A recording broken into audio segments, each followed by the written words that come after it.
here with RAL-eArt Studios. Today I'd like to talk about the Moza iFocus. However, not to use to help focus your lens, but how to use it for a nice smooth zoom. If you're like me and you have a camera with a nice autofocus system built in, such as my Canon 80D, but you need a way to achieve steady zoom without all the jerkiness of trying to do it directly on the lens, the Moza iFocus can be set up to do just that. You could buy the Canon Power Zoom adapter, however you will lose the ability to control the zoom directly from your gimbal. As you see here, I mounted the iFocus to the zoom ring of my lens. Depending on the lens you're going to use, you're probably going to have to adjust the camera on the bottom plate.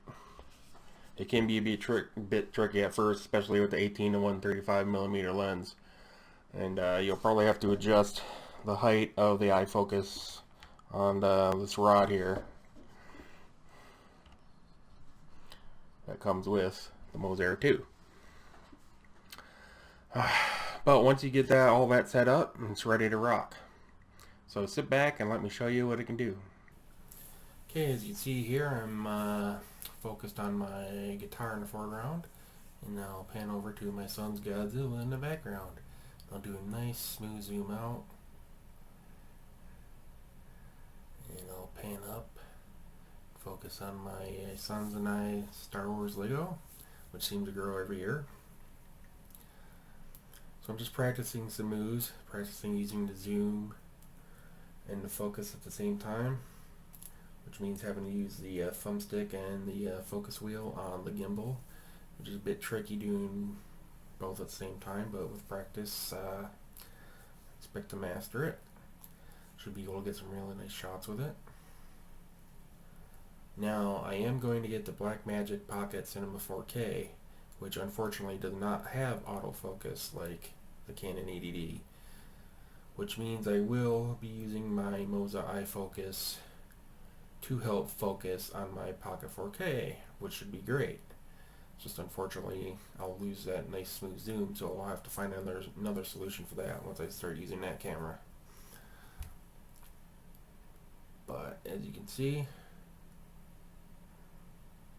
you got a lot of options when you can focus and zoom at the same time, nice and smoothly.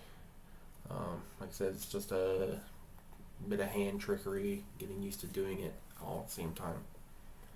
And unfortunately, the teeth are coming a little bit out from the iFocus, so I had to push it back in a couple times. I guess I have to tighten that up. So any jerkiness you see in here is the fault of the teeth not contacting directly. Well, that's it, guys. I hope you enjoyed this video.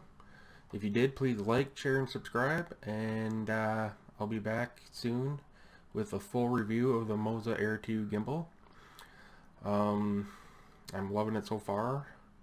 It does have a few issues though, but I'll cover all that in my review. So if you want to see that, please go ahead and subscribe, and I'll catch you later. Take care, guys.